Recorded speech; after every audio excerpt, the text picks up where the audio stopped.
Roll.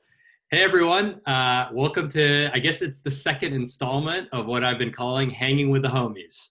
And I've got my former neighbor and fellow newsletter creator and curator, Mr. Kyle Westaway. How are you, man? I'm well, man. Miss you in Dumbo. I'll be back soon. I'll be back to visit. Right. So, and I miss you guys as well. So maybe the audience knows my story, but maybe I'll have you, Kyle, just briefly introduce who you are, what you work on, and today we're going to talk about monetizing newsletters and audiences. Great. Yeah, that sounds good. I'm a lawyer by training, and so this has always been a little bit of a side gig for me, and it's something I love doing. Should I tell? Maybe I'll give just a little bit of history of the weekend briefing of kind of like why it started, where it's coming from. When I started the weekend briefing for probably a selfish reason and an altruistic reason. The selfish reason was I had a book coming out. Maybe it was like 6 months prior to the release of my book. And I thought maybe if I could build an audience, there might be a few more people that would be more likely to buy my book. So that was kind of the selfish motivation that actually got me off the couch and doing the discipline. And we can talk a little bit more about kind of the discipline of what it means to show up every week and actually create something, or in my case, curate. But the altruistic reason is I happen to get to work with and have a lot of friends that are doing just kind of great work, that are entrepreneurs and social entrepreneurs, and they just have their heads down all week. So their focus is trying to keep their company above water, trying to put out all the fires that they have during the week. And I thought, wouldn't it be cool if I could take kind of this reading that I'm doing throughout the week anyways, package it up a little bit and give it as a gift on Saturday morning to some friends and some clients. With the idea is maybe some ideas might be helpful for them in their business, and then eventually kind of as it grew, also kind of life stuff. So that's the genesis of it. And I guess this week will be 276 weeks in a row. All right. Congrats. Yep. I'm 218. So you've got a year on me. Yeah, something like that. And but 218 is no joke. 218 is no joke. And I've told others in the past, the number of people that have told me they want to start newsletters. I'm sure it happens to you. Gosh. What do you think? What's the average drop-off number when they say they're going to do it, and to how far they take? I mean, I literally don't think anybody's actually followed through, because I probably paint such a depressing picture that I think that both my newsletter advice and career advice tend to be maybe more sobering than inspiring, unfortunately. Mm-hmm. Yeah. I'm a pretty positive person, but there's, I guess, I say that because there are a lot of people that come to me that are in the legal profession that are like, oh, it seems like you're doing stuff that you love in your life. How can I do that? Yeah. And I'm like, you too can do this. Totally. Let me tell you the steps you need to take probably to make that happen. Would you be excited about, or are you willing to take those steps? And mostly there's just kind of like sad silence, and checks get picked up and we say, we'll talk to you soon. So, so the format of your newsletter is 5, it would be considered link blogging, right? Link blogging. Totally. 5 stories. 7 in the main block. And then there's kind of some stuff on the top and bottom. And how long does it take you to, excluding the reading? So the actual writing of the blurbs, the formatting, the parsing. That's a great question. I typically spend 5 to 7 hours a week on it. And I would say 70% of that is reading, and then 30% is curating. Got it. So 30% of 7 hours. So 2.1 hours of like formatting and things like that. Like writing the blurb. Right? And writing the blurb. So I'm summarizing an article into a paragraph, basically. Got it. Do you think, so I've been thinking, you started this, almost 300 weeks ago. Do you think that Hmm. the link blogging newsletter has become a little played out, or That's a great or question. I mean, more competitive? I guess you could view this two sides of the same I coin. didn't I didn't come up with it, so I don't have any ownership of the idea. So Yeah, I but feel 3 years, okay to 2 and 3 trash on it. years ago, 300 weeks ago, there were a Yeah. lot fewer people doing it. Oh gosh, yeah. I think that a lot of media outlets have seen this as a really easy way to repackage their content and try to get clicks. Hmm. So I honestly think that if you're a media company and you're not doing this right now, you just don't have a good strategy. Hmm.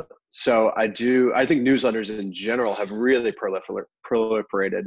I Hmm. think that mostly media outlets, media companies are just doing exactly what I'm doing, summarizing and linking to get Hmm. traffic to their site. Hmm. Um, so yeah, as it played out, I think that it provides value. I think there's a reason why it sticks. It provides value. I think that if you can get the one of the top 2 or 3 comments I get why people like the weekend briefing is because they do like that scannability of it. So I say that it's designed for you to be able to read on the subway on your way to brunch, and to be able to show up at brunch, even if you don't click into any links, Yeah. being smarter and being more interesting in conversation. And I found that the feedback on RadReads has been a lot of people tell me they don't actually click through the links. They just Yeah. they want to scan the idea space. Yes. And so do you think And that, how does that make you feel? I mean, because I feel like you're doing more writing you're definitely doing more writing than I am. And you're yeah, like to create content, people don't realize the effort that you put in to actually totally, get 800 totally. words out there, 500 words out there. It's no joke. Yeah. So as a creator, is that frustrating when you hear that? Um, not, not really, because my whole belief in why I do all this is to add value to people's lives. And if the Yeah. value is, scanning, or if the value is deep diving, it's going to change per person. But my thinking has actually evolved a lot on this since I started, Mhm. Yep.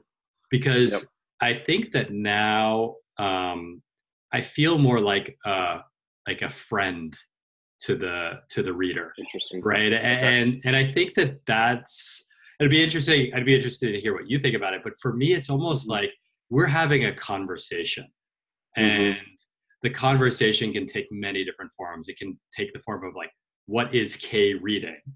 Like, Yeah. they could be, what are the lessons in the things K's are reading that I can apply to myself, and Hmm. what's K thinking about, in his own writing, right? What are K's Yep. views? And Yep. I think people react to each of those buckets. They interact with it in a very kind of mashup-y kind of way. And I Hmm. really think that for me, it's become much more of a conversation with K than this entity that kind of provides a distinct service, that is kind Yeah. of blurbing. And I think that's good and bad. I think it's good because I have a very direct rapport with my readers. I probably have, a couple email conversations, probably 5 email conversations per week with Hmm. strangers, email being Yeah. my main vehicle. And I think people really feel like they know like what I'm thinking, and I think the greatest Hmm. compliment for me is there are people who I haven't seen in years, and they say to me, they're like, feels like I know everything that's happening in your life, and Well, so and the thing that's interesting, one of the reasons why I love what you do is because it is very personal too. yeah, So yeah, you're taking uh, your tribe on your own personal journey, totally. and that is which is very unique to Hmm. a lot of people, right? So, and this also, I think that there is an element. I don't know if you'd agree with this, but I almost think that there's an element of like a daydream or a fantasy element for some of your Yeah, audience totally. about like I would like to I would like to check out of Midtown and be surfing every day. Yeah. So Yeah, put it like that. Yeah. totally. Yeah, and it's aspirational, right? Yeah. In Aspirational. That's what I'm looking for. in that regard. And so I guess maybe this sets up like an interesting juxtaposition because yours is Yeah. less personal, Yeah. Definitely. and it's much. It feels maybe you don't disagree with it, but it feels a little like a cleaner product. Where mine is kind of like a K's weekly journal, and Yeah. that and I think that sets us up for different types of monetization Yep.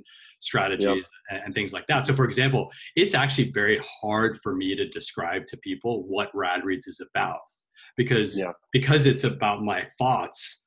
It meanders a lot.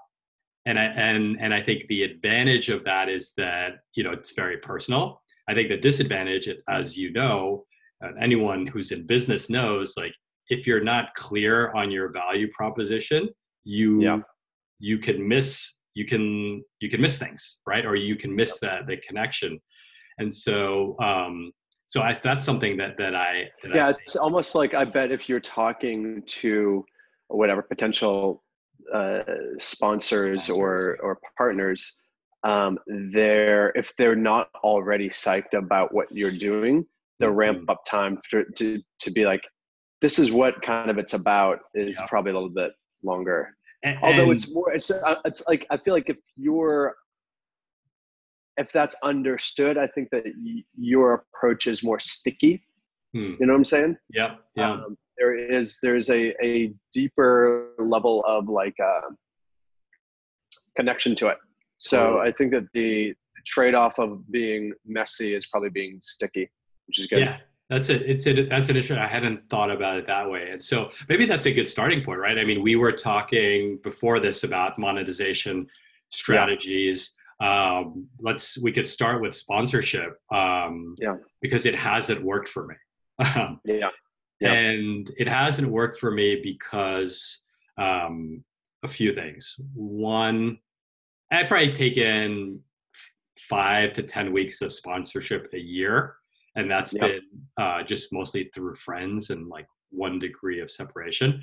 But the reason why sponsorship hasn't worked for me is that I actually don't have great demographic data on my users. Maybe because I'm not very good at that kind of digital marketing side of things. That's one. The second is that you need business. You need to sell, right? Like you need to be knocking. Like sponsors are not going to come chasing for you, and so selling is hard. And then even then, you got to as a solo creator, and you have a second job. Every time I'm fielding a low probability sales call, that's taking away from something very impactful that I could be doing, and that shit adds up. So that's been another one. And then when I have won ads, they haven't really converted well for the sponsors because if you want like CPC, click cost per click stuff, CPM things, I'm not your guy because I have 16,000 subscribers. That's that's not going to move the needle for a consumer brand. And if you want brand awareness things, you want to associate with the RadReads brand, great, but you're not really going to see a tangible short-term benefit. I can't prove to you that people got excited because they saw your company. And then just the operational side of like creating the copy, accounting, it's just, when my time is the only thing the only resource I have, it just didn't feel like a good trade-off. So sales cycle, the clients weren't unhappy, but it didn't move the needle for them. And then the administrative side of like, I guess marketing ops would be the proper name, was just didn't make it economical to me. What did you find on? What's your take on sponsorship? Yeah, so I'm learning a lot, and I also have not cracked the nut on it. I think that I've spent a lot of time thinking about this because I put a lot into this, and it would be nice for this to be a revenue stream, and it is a scalable revenue stream as long as the audience scales, right? And so so we're going to respond to a couple thoughts that came to what you were saying, then I'll add some more stuff onto it. First is I do an annual survey with my readers just on Okay. Typeform. Got it. And I did it 2 weeks ago, for instance. Okay. Um, I gotta and fill it out.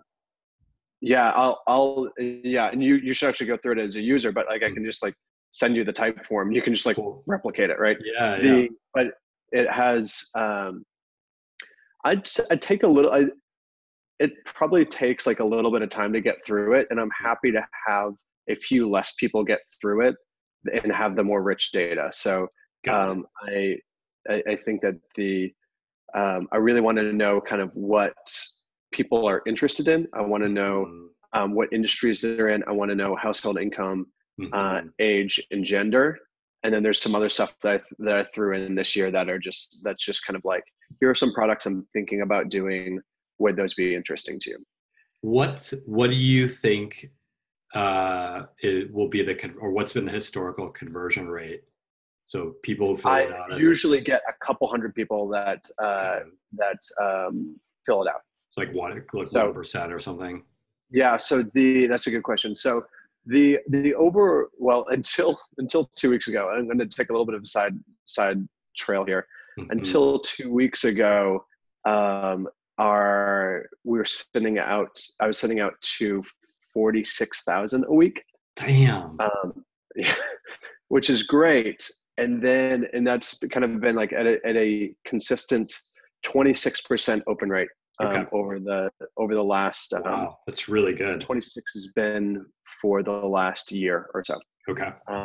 And we kind of have done the same stuff as we've been doing for the last year. And then 2 weeks ago, we went off a cliff. Our And open rates went from wow. 26 to 16%. Wow. And so we're in like super scramble mode on the back end, working with my tech guy to try to figure out like what is actually happening here. It would be great if it was something we did like the 2 weeks before, then that was different than the last 50 weeks, but Yeah. there isn't anything different. So It's got to be some we're weird Google stuff, right? Gmail. yeah, we're getting slotted into promotions and we're trying to kind of like fight against that. So what we've done is just like cut to last week was like 17,000. Yeah. So cut way down just to our super core audience. And while we're figuring it out, we're just going to keep it low and slow and try to figure out like what's going to work to kind of repair that. So Wow. we can talk more about that, but that was a bit of a freak out when I was like, yeah, this is different. Yeah. So that's like, chopping off more than half of our audience, which is Wow. something we're dealing with in real time right now. So just on that, what led us to that question was, I did a survey once so I have 16,000 and I think I got 1%, like 160 responses.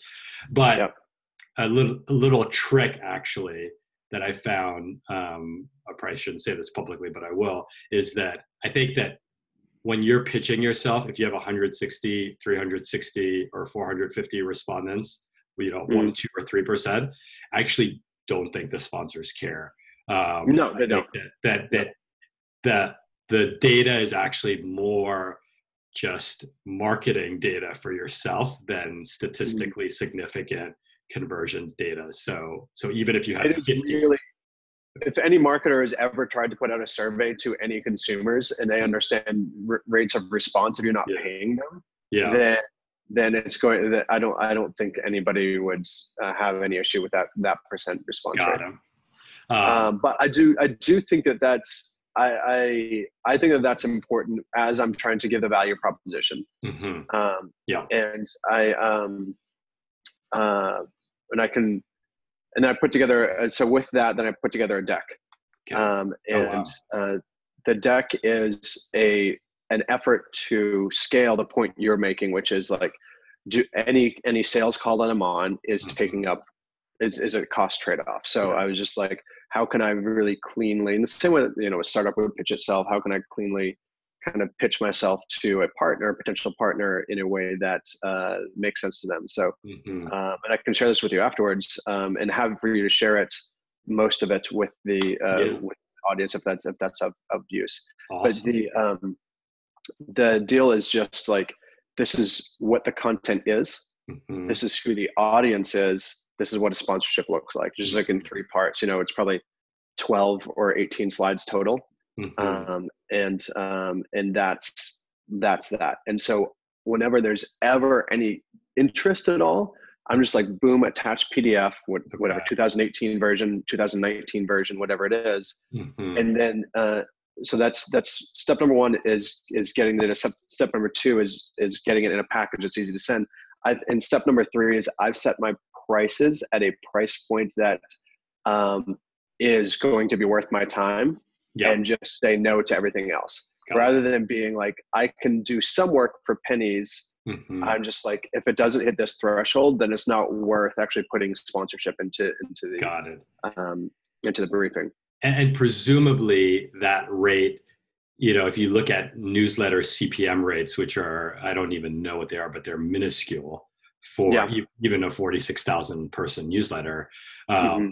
You're basically, is what you're saying to the sponsor is, I've got an audience that is very desirable, and I'm not playing this, CPM game. That's exactly what I'm doing. Take it or leave it. I'm not doing it successfully. But that's exactly what I'm doing. Yeah. I do probably about the same amount per year as you, and I are meaning the same number of weeks per year. Yeah. And I do I sell at a minimum block of 4 weeks at a time. Okay. Got it. And so the idea is like you get to engage with this audience on a 4-week narrative arc. Got it. And you can tell, let's work on telling your story in an interesting and engaging way to this audience in a sequential and consistent way. Got it. And so it's trying to be a little bit more than throwing up a banner ad, Got it. And so what do you think prevents you from getting that 52 straight weeks, or even doubling the number of slots sold? Yeah, I think it's literally that it doesn't have mathematical direct ROI. Okay. From your sponsor's perspective. Yeah, and everybody that's done it has been happy with it. Yeah, but I'm not banging down my doors to do it again. It's exactly. I've had so many. Yeah. All my sponsors have been one and done, and they haven't left unhappy. But they basically said, "Cool, but I don't know. I can't tell you if this moved the needle for me." And the only ones that can are the consumer product companies, but they need someone to buy so many units pairs of razors. Just not going to happen on RadReads. Exactly. Because people like me don't shave. So what other So to answer that question, finish that question. I only basically am taking inbound right now. Okay. Unless there's a brand that I'm just like really like, oh my gosh, it'd be such a good fit. Mm-hmm. And then I try to like work my angles to get in there. Yeah. But I'm only taking inbound, and that's, for the same reason. Is it worth my time, or even I have a small team, even my team's time to like try to be focusing on that. So, and my hunch is, unless you have hundreds of thousands of subscribers, even then though, unless you have a dedicated salesperson, I just don't see this being possible for solo or small pods like us. Well, I think it's easier. If you sell them 4 blocks. So if it's a month block, then you're selling 12 slots a year. Yeah. Which makes it a little bit more like, okay, 12 slots a year. All right. If I talk to 60 people and have a 1 in 5 hit rate, then that fills up my year. Yeah. But my thing right now is when I was kind of, initially, early this year building towards was trying to get to that 6-figure readership. And then that, from what I've heard from a lot of other people that are ahead of me in this game, that's when people start to pay more attention. Got it. Yeah. And so the product 100,000 itself, basically, it does itself much easier. Can we talk about growth rates? Because my newsletter, and I said this in the last episode of Hanging with the Homies, I just like saying the name out loud.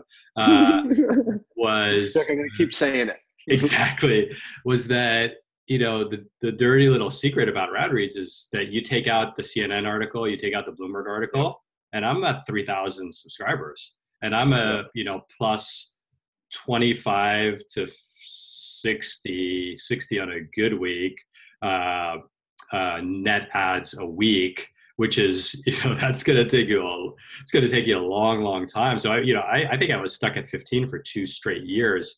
And it wasn't until I cleaned up some of my call to action buttons and things like that I got, some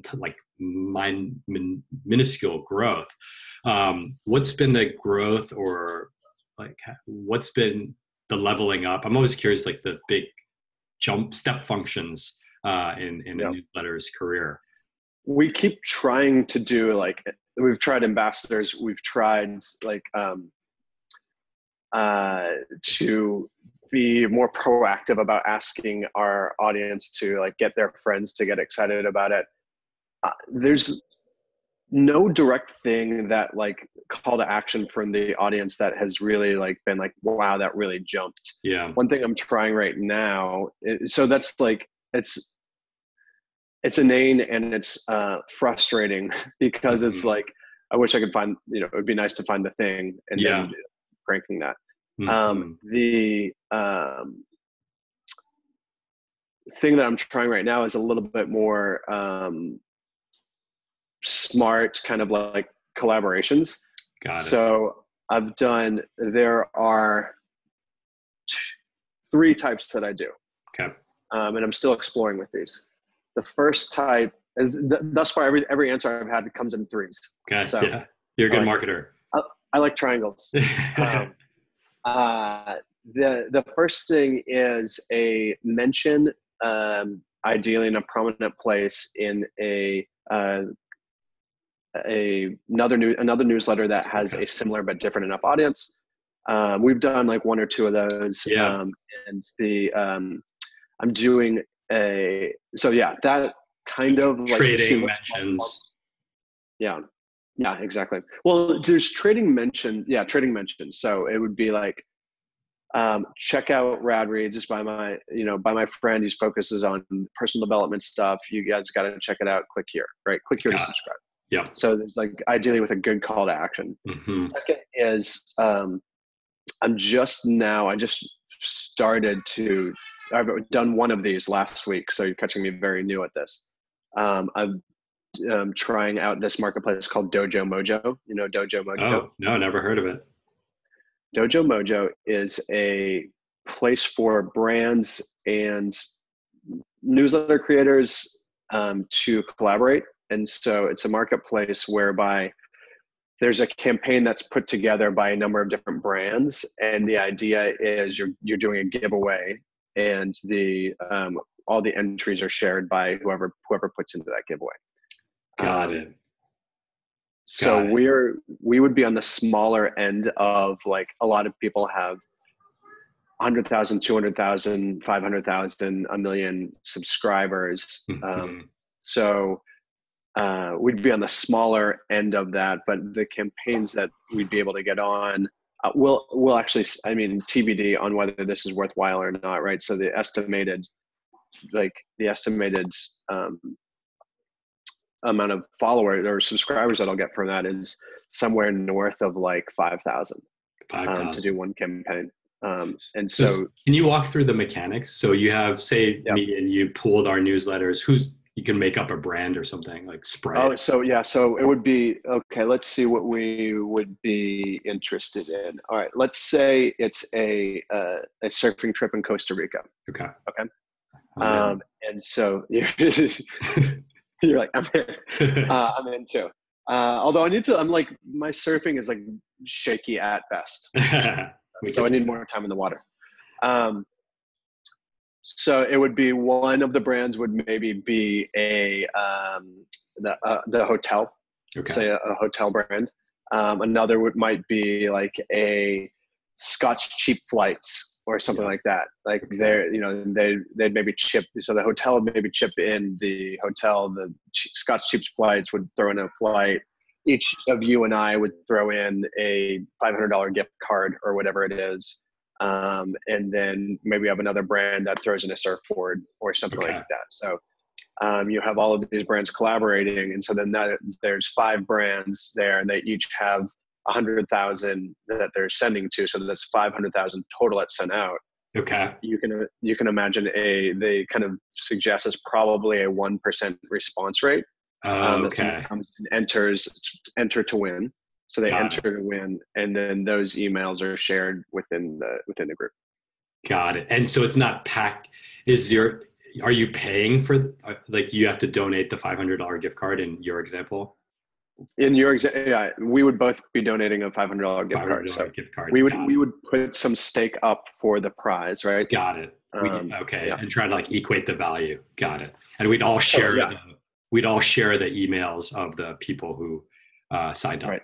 Got it. So so that's a good way to get a chunk, but the question is like, what's the quality of those? And what I've heard is definitely that there is a pretty big attrition rate. And like you and I have signed up for these things, and you're kind of like, yeah, okay, I'll sign. Yes, I would like that trip. Come in and subscribe to 4 others, and I'm like unsubscribe. Totally. So the quality isn't there, but so say even we're running this math, even with 5,000, and even if 80% of them fall off, you're still adding another 1,000, right? Yeah. Got it. I'm testing that, and we'll see if that has any. Dojomojo.com. Yeah. Of course. Okay. That has any juice. Yeah. And then the last thing I'm trying this weekend as well, like you're catching me at a very creative time on trying to figure out like how to level up and monetize, is there is a weekend email called The Profile that I really like. Oh yeah. Paulina Marinova or something. Exactly. So this weekend we're going to do something I've never done before, which is drop somebody else's email into my feed. So she's going to do that, and I'm going to do that. So we'll both prime our readers. And it'll come out after our normal one. For me, it'll be Saturday morning. I'll do my normal briefing, and I'll say, hey, be on the lookout. It's a long weekend. I wanted to give you something else cool that I think you'd really love to read. Check out, The Profile. And, if you like it, you should totally subscribe. Oh, that's awesome. And that's a great newsletter. So I'd feel great promoting it on my feed. Oh yeah. You want to, like, the thing about the Dojo Mojo thing is like, this feels, if I'm being honest, it's like, it could be like great if it provides value for some people and maybe one of my readers gets the win. Awesome. But I also am like, that's getting on the border of like, am I being cheesy and risking alienating my audience to try to bring in a few more subscribers? So. Could I ask you, in the process of getting to where you are today, is it just 50 a week for 300 straight weeks, or the math, that's not the right math. Or was did you have big jumps because like the way I did? No, I don't recall any like huge needle moves where it's like thousands subscribing in a week. Got it. Oh, so it's just the consistency of word of mouth, right? I guess. Like I wish that I understood the formula a little bit better, but yeah, because for me, I've noticed it's very much dependent on the virality of my blog posts. So, okay, interesting. So I think I might pause you here because I think there's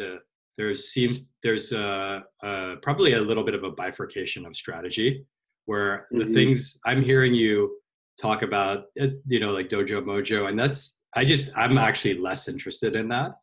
And I've actually been less interested in growing growing the audience. And I think the shift for me was that I think the question I asked myself is, well, what's the point of a bigger audience? Yes. And the point of a bigger audience is always, well, will they buy stuff from you? Right? Yeah. More people to buy stuff from you. And I am convinced now that sponsorship as it exists today is not my jam. I'm not cut out for Yeah. that.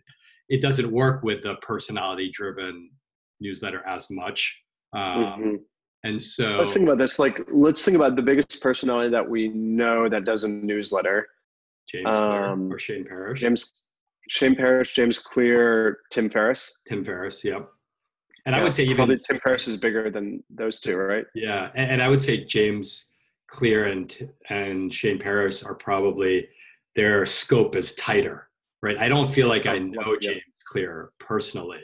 Definitely don't know no, Shane Parrish, no, but I know absolutely there's a consistent box that their content fits in. Whereas like not. with me, And I just gobble it up. I'm just like, give me more. totally. And with me, it's, I might write about why your marriage is fucked in one week, and then the next week I'll tell you about my favorite productivity app. And so Yeah, and so in that way, I think you're a little bit more akin to Tim Ferriss, I guess, because yeah. I mean, I think you are much cooler than Tim Ferriss, but um, Thank you. Hopefully Tim but doesn't watch this video. yeah. um, but that's a really good point, in that there is not much personality in James Clear. I mean, that like he likes habits. Yeah, You know what totally.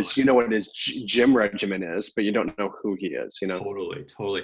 And Yeah. for me, the epiphany, I think part of it was just realizing the work entailing to grow a high volume audience. I don't think I have those skills. But I think Yeah. the other thing was, it's like, okay, so you could get, for me, my sponsorship rate was $500 for a week. Mm-hmm. So I Yep. could get $500 from my newsletter, let's say in the current form, with it being episodic and not guaranteed in perpetuity. Mm-hmm. And then I was like, but what can I create? Because I want to create more stuff. And that might make us different too, because you have a full-time job and I don't. This is my full-time job. I'm trying. Yeah. But yeah, keep going, because I want to jump into that too. Yeah, keep going. And so, I just went down the path of a kind of online course, right? And that's kind of what the info products is, one way to sell, to monetize your audience. And the very high level math was,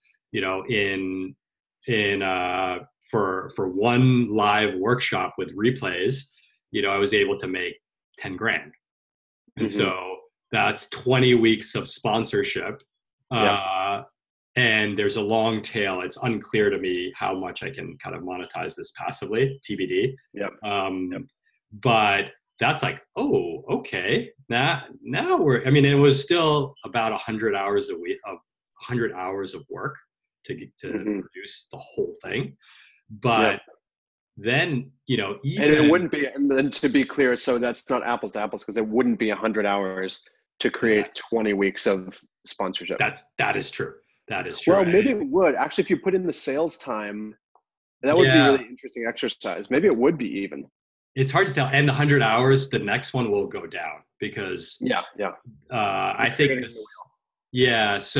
something like that. And even then I see a few dribbles. There were 2 purchases last week of like, oh, just $200 just showed up. That's getting mm-hmm. close to that $500 a week. Mm-hmm. So that's the idea that I've been going down. And I think the other thing might not be as relevant to this conversation, but it's really marketing for me as an executive coach.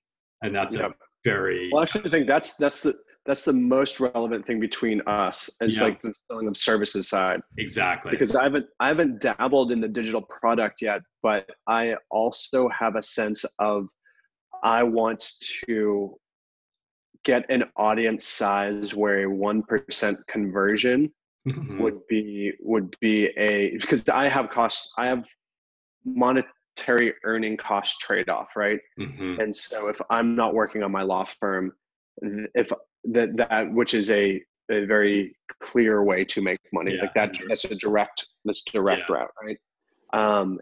But it is a anyway. So time for money in a very crude sense, right?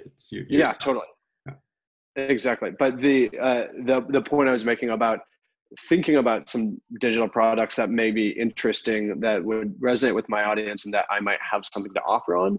My thing is I want to wait until I get to a number that might be 50, that might be 100, where a 1% conversion rate would like clear that and pay first go, first run, and it would be good to go, as opposed to testing it at a smaller level.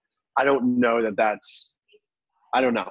That's just kind of how I'm thinking about it right now.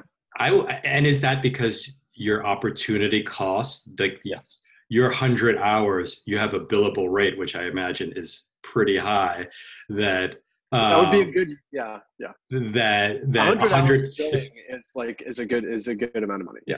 So to make $10,000 is just not economically worth it for you relative to what you could make billing. It'd be very, very not.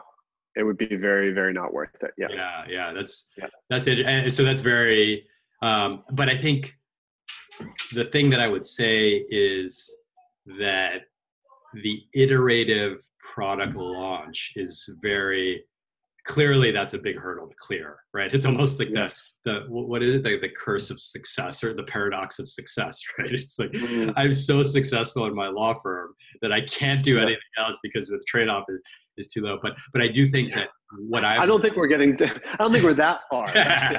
But I do think that the philosophy that I have used that has made RadReads very successful for me is that kind of, it's not move fast and break things, but it's move quickly, iterate, and tap into feedback loops. And so just, if you were to get to 100,000 subscribers in, 2 years, it's hard to know the value of the dabbling in the digital products of 2 years. And again, economics might not work for you, but that is a philosophy that I've espoused. And the thing that's interesting is that my default setting is that. And I derive a lot of value from the tinkering, like from the playing around with it and figuring out all the software products that are available to do this well, et cetera. But boom. The whole operational aspect is actually fun for me. So I'm trying to reel myself in though, because it's like, is this just a hobby? Like, is this how I play just by like doing this? But I one of the things that I am working on that ties to this in the law practice is I've been creating a quasi-digital product on the legal side that I've been learning a lot of the stuff that will apply, I think, well to should I ever do a digital product. So got it. It's kind of fun to be like, I'm running funnels now, and I'm selling a specific product that's essentially if you can think about a SaaS product, it's like the legal version of a SaaS product. Oh, that's awesome. And so then it's like highly tech enabled on the back end. Anyways, but the point is, like, the marketing side of that is all the stuff that I will need to know to do a digital product. So I feel like I'm stretching that muscle a little bit. Yeah, cool. And so when we had email and then texted, we had talked about kind of Patreon models or subscription models. Where's your head at on subscription or Patreon? Yep. I need to figure out, I think the thing I'm really trying to figure out is what is valuable for my audience. Like, what's the extra thing that's valuable? They're already getting a free thing. I think I'm not inclined to take away the free thing. Like, I'm just like, maybe some people would just throw up a paywall. I kind of like it. I think I will always do the free thing. So, and I don't think a paywall works on link blogging. That's my personal. I think especially now, there's just too much of it out there. Yeah. You just go somewhere else. Just like, it's like, why is it worth that much just for you to show me what articles to read? Like, you're not giving me any real opinion. You're not really like whatever. So anyways, I think that will always be free. And so if I've made that choice, then the question is like, are there add-ons that make sense from a premium subscription model? And I don't know the answer to that yet. That's one of the questions that I asked in this most recent survey. And the options that I put out were, if I can remember this correctly, an additional exclusive briefing on, I put mine out on Saturday morning, so an exclusive additional briefing on Sunday, similar content, but just a double dose, exclusive quarterly drinks, I have this section in my in the briefing called Bookshelf, which is the book I'm reading. And so, which has become a newer thing, and is people really like it. So one of the other things would be once a month doing a full book summary for them, like a 5 to 10 page book summary on a book that I've been reading. Got it. And then I guess the last thing was, we're starting to play around with doing different experiences. Like we've got a trip going to South Africa coming up, which is going to be cool. Oh, wow. So it would be like exclusive or front of the line to get into these experiences. Got it. But that, so, and I know I was kind of rapid fire kind of shooting down a bunch of these when we were texting. Not that, and with the full disclosure that I have not cracked the code myself. But the blind leading the blind here. Yeah, exactly. I guess maybe starting with kind of add-on newsletters, and I've thought about,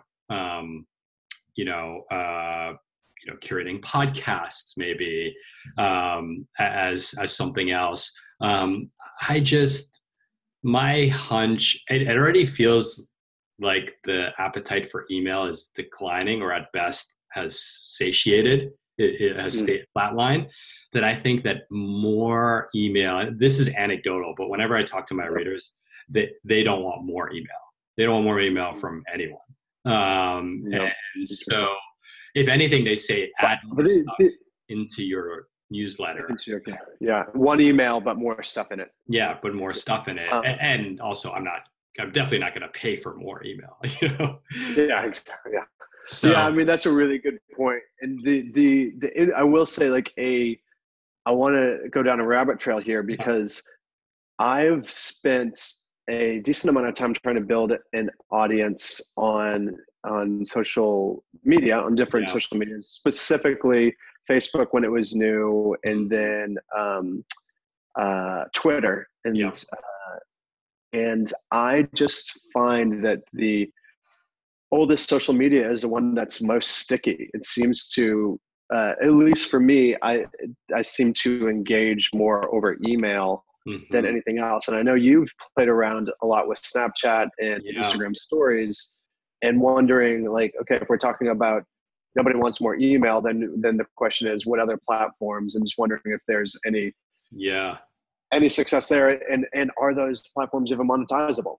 Yeah, I think that's a great question. I've done a lot of social media, but I don't think any of them have significantly moved the needle. I think that they've moved the needle from a brand positioning. It's like a very cop-out answer, but I think that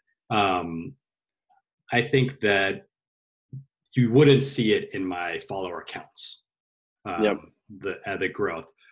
But I think that's certainly not a direct monetization channel. No, definitely not. And I think that I think you really have to commit to another channel if you want to do it. I think it's actually the smart thing to do, but it is so hard because it doesn't copy and paste over. You have to learn the cadence of the channel.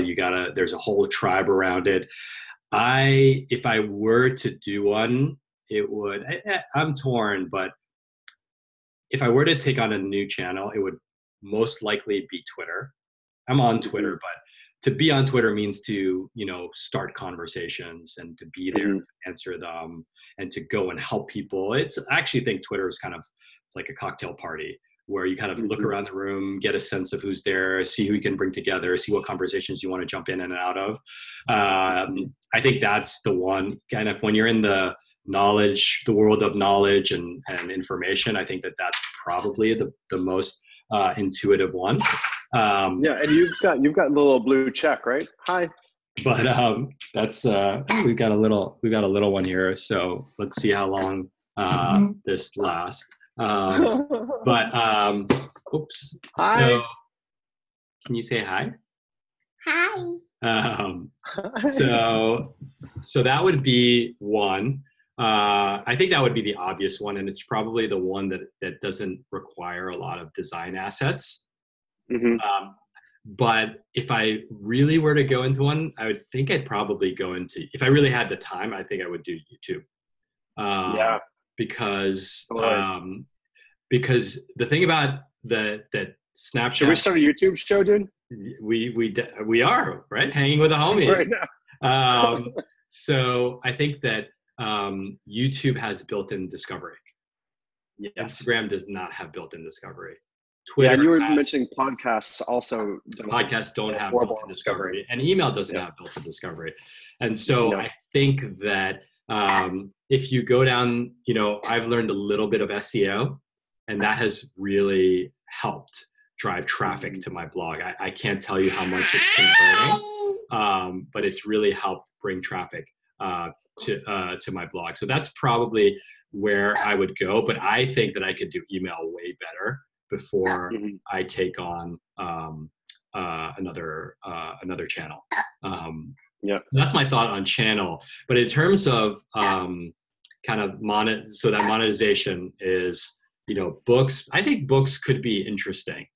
But I think it hits on something that you described, where books, you gotta write. You're gonna have to write original content, right? I think that there's demand for a 2,000 word book review from you or me.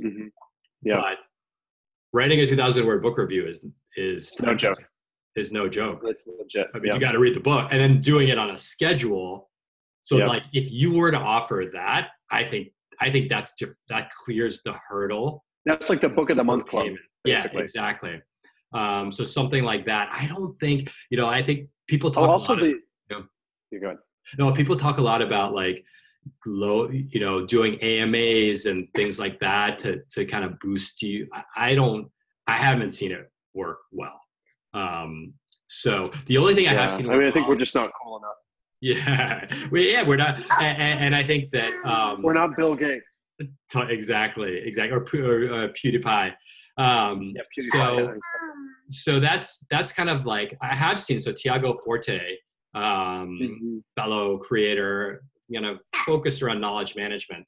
He has a newsletter. He has a paywall, and so But again, I think I could put up a paywall and say you're going to get, 2 of my essays will be paywalled, and 3 of them will be free, or 2 of them will be free. But I don't know how much. I think people would pay, but I don't know how much that would move the needle for me. I don't think tons and tons of people. Yeah, and you already have, because I think when we've talked about this in the past, you've said you've already done the Patreon model where people are there are some people that just are happy to support you. Totally. Just like, hey, we love what you're doing. Totally. And so you've probably got the low-hanging fruit there that would already want to subscribe, and you're not having to create extra content. Exactly. And I think that the thing about Patreon, my Patreon's been flattish. It's been about 200 subscribers. It kind of fluctuates for about 15,000 a year. So, but it hasn't, and that's great. But, you get a $10,000 digital product, 15,000 Patreon, you start to build up towards meaningful numbers. Nothing by itself that moves the needle for a family of 4. The beautiful thing is, exactly, for a family of 4. But the beautiful thing also you need to remember is that is that being a solo creator, you're also not having to split that pie up that comes in as far as team wise. I mean, you're splitting it with her. Yeah. And her 529 plan. Exactly. But so that is nice. You keep the whole pot. Yeah, totally. And that's why I'd rather stay small and not pay a marketer to growth hack me to and try to do as much as I can, on my own, because the economics then will start to work. And I think that my beef with Patreon is that, if you're going to do it right, you're going to create different rewards for different tiers. And then you're basically creating a product, right? And yes. you're creating so if you're going to do that, why use Patreon? Like, why throw a paywall and have a clear definition? This is my product. Yep. And I think that the kind of, I prefer that. I think that's great. Like and maybe the thing isn't a premium subscription to Weekend Briefing. Maybe it's just like join Kyle's book club. Yeah. And you get a book summary every month. Yeah. Exactly. And that's that. And it's $5 a book summary or whatever it is. Exactly. I have a friend, Nat Eliason. He has a thing called Brain, which is he basically summarizes his every book he reads. He reads a lot in a clean format in Evernote, and he shares that notebook. And I think that makes him $600 a month. I forgot the price point of that, but that's literally something he does anyway, and he just hits share. So I think that's behind a paywall, obviously. And or I think he sells the access via Gumroad, or like through some online thing. But I think that what Patreon does is it puts you in that gray area where you're not married, but you're hooking up, and the parameters of the relationship aren't clear. And I think that hurts. I think that gets you this kind of surge of low-hanging fruit, which is actually your best hanging fruit, which is your mega fans. But then everyone else beyond that gets kind of lost in the gray zone, and they're like, fuck it, this isn't worth it to me. And I think Patreon encourages that behavior, where I think the better approach would be to scope out a product or a set of products, and then just market them and sell them that way. Yep. And then last thing, I think on the events, I think it's a great idea. I know Shane Parrish does it. Actually ran into them at the Bahamas with one of their, mental models fests. No way. And people loved it. People loved it. I think the only caveat there is, as someone who has dabbled briefly in the events business, talk about needing manpower. That is something that sounds like a good idea, but then when you're, just booking a venue in New York to host an event is crazy. It's so difficult. So I think what we're doing for this first trip is partnering with a group that I've done Israel, Palestine, and the American South with, and they're buddies of mine, and they're really great at packaging up an experience and doing it like super well. And basically, I'm just adding. We're just adding like my group of people on top of something they've already created. So that's helpful. But of course, that's built into the price point, and therefore it makes it less accessible, and it's not profitable. Yeah, it's not aimed to be profitable right now, but maybe at some point in the future. Got it. I think you have time for one last topic. One thing we haven't I was like, there's no way we're going to be able to fill up an hour. there's How are we doing? We're at an hour. We're at an hour. Wow. I was like, there's no way we're going to get there. Awesome. There's a lot to talk about in this world. So we got my little welcome to my life. We haven't talked about affiliate fees, right? Affiliate fees, yeah. And Amazon, and I think a lot about the Wirecutter, right? Which kind of became a curation, editorial site, critiquing, reviewing all different types of products. I don't think Amazon works at our audience size with books, because books just aren't expensive enough. You need to sell. Have you tried it yet? Books. I do it. I get like $1 a day. Yeah. It's 5%. So, mine is, I get nothing. Then I'll look at my Amazon account and be like, oh, there's like $100 in there. Yeah. Awesome. And Totally. then it'll be like nothing, nothing. And then it'll be like, oh, because it's nothing. I see it as nothing more than pocket change. I don't see it as like it helps me buy my like toothpaste and toilet paper. Exactly. But there are, I mean, if you think about our audience, they're wealthy, Yes. spenders, right? Yeah. And so I think the question then becomes, well, so I've thought about this, but I don't think I do it. But I could do reviews of baby products from a dad's perspective. Mm-hmm. Now you're talking $500 strollers, $1,000 apparatus. I mean, the number of rad readers having a baby each week is high. And so, now you're I talking, haven't even entered that world. You're years ahead of me, and so I have a great idea. I want you to do it and see if it's successful. Then I'll try so, whennever I get to dad so land. so there's that. There's obvious electronics. Not something I would be able to do, but I don't know if you saw that list from Chris Sparks. It was like 100 best productivity tips. And so there was like standing desk in it and what monitors he uses. And it was a really good piece because it was very thorough. I think if you can get, products over $200, right? That's selling 20 books, 5%, so then you're getting in the tens and 20s of dollars a day. That's something that I've thought about, but again, it doesn't seem like the right approach yet, so I've kind of shelved it. Yeah. But I do think, and so here's another tidbit. There's a website called Personal Capital. Have you heard of it? Okay, yeah, no, Personal Capital, yep. So they're like mint for your portfolio. Mm-hmm. And if you refer someone that loads $100,000 worth of assets onto their platform, which is just like if you had an account with $100,000 in it, you just use their tool to monitor it. You don't actually pay them anything. That's right. Yeah, that's right. You're not moving money anywhere. No, you're just hooking it up to the system. Hooking it up. They'll pay bloggers $100 for that. Mm-hmm. So financial bloggers make a killing. And that's why I see it everywhere. It's everywhere. Financial bloggers.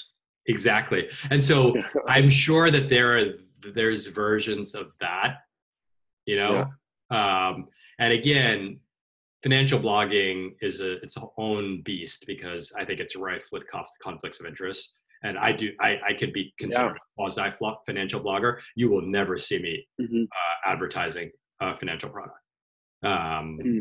So that's one thing. And then another thing that a person had planted with me was he's like, this is early in my explorations, but he said, Kay, you've got trust in financial services. People trust you about when you write about finance. What if you found some budgeting app that couldn't raise money, but that's functional? And why don't you buy it? Buy the IP. You're the marketing already. And you could sell, I don't know, maybe that app's $2 a month or whatever it is. You probably have to hire a part-time engineer to keep it updated and things like that. But he basically said, look around for adjacent products that people care about. Tim Ferriss does this with productivity journals, right? Paper products. But his was more, there's so many little digital products that are orphaned that they're not made for a mass market world because they didn't have the marketing dollars behind them, but they're actually done. And if you have kind of ongoing marketing, you could actually do that. So that was a seed that someone recently planted with me. It was rad because I had never thought about that. And so I kind of started to look around at these little thingies. Smart. Could I buy that for 15K or could I buy that for 10K? With someone, so that's an idea that's fresh, but might be worth considering. Yeah. I think that makes so much sense for you. I see, I don't know if this has always been the case, but it seems like the finance angle has been a little bit more prominent recently in your work. Yeah. And maybe that's because it was leading up to the creation of the product. Totally. I do notice whenever I'm working on something that I'm going to be putting more of that stuff in my Totally. newsletter, that sort of stuff. So, and so I do. I mean, I've been doing personally like the last 3 months has been like a personal finance like overhaul for me. And so I've been digging into, I'm up to my ears in like personal finance reading right now. And I'm actually really, really loving it, which is a new thing for me. I've not historically liked it. It's always felt, it's always been anxiety inducing, not enjoyable.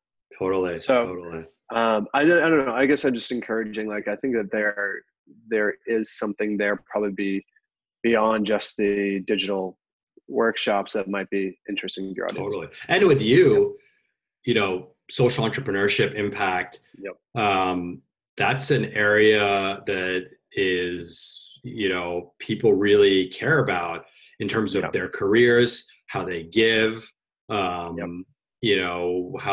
so I think, there are definitely product like angles. Around. I've thought about like doing something akin to like a family office for somebody that is not that high net worth, but maybe they want to give 10K a year. Maybe they want to give 50K a year.